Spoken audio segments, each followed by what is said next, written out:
The onTRAC planning process is the perfect way to stay organized throughout the school year.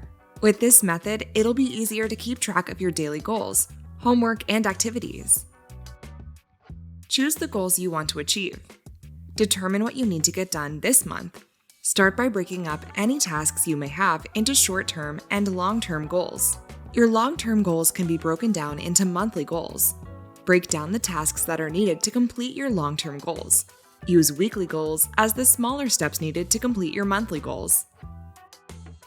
Write down what you need to achieve your goals. Determine what you may need to complete your tasks and projects.